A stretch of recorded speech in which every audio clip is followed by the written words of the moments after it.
Welcome to your April edition of the Rate Watch. Join me as we dive a little bit deeper into this morning's meeting of the Bank of Canada. The Bank of Canada announced no change to the overnight lending rate, which really met expectations. So that means the overnight lending rate remains at 4.5%.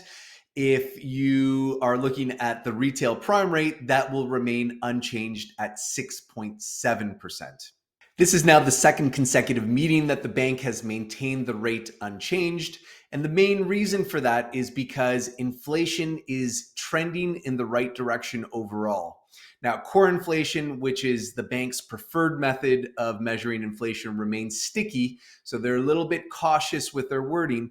But overall, they note that in Canada and in fact, globally, inflation is trending in the right direction as oil supplies increase and the general supply chains start to unwind themselves and become back to normal. What does this all mean for interest rates? Well, that depends what interest rates we're talking about, variable or fixed.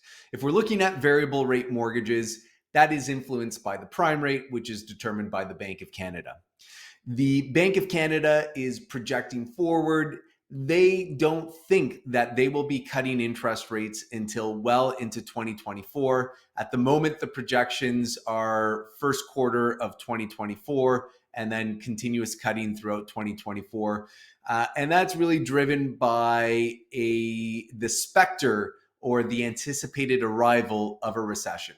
Now, the Bank of Canada will never admit that there's a recession coming, so their forecast is always very rosy and very positive. They can't afford to admit that they think there's a risk of recession sooner. However, when it comes to fixed rate mortgages, they're determined by the bond market, and bond traders are not afraid to go against the rosy picture of the Bank of Canada. And so they're projecting that things aren't necessarily as rosy as is being depicted. They think there's an accelerated timeline until we hit a recession. And so that's being reflected in lower fixed rate mortgages today. Currently, fixed rate mortgages, depending on the term and the product, are running anywhere from 4.5% to 5%, which is about a 0.5% drop from a month ago.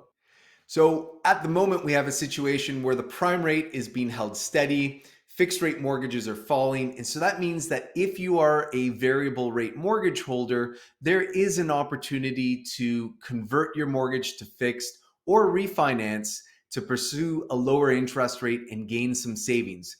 The problem with that, though, is that if rates continue to drop throughout the year, when do you decide to pull the trigger? Today, you'll save money, but if you wait another month, you might save more money. So it's a little bit of a balancing act.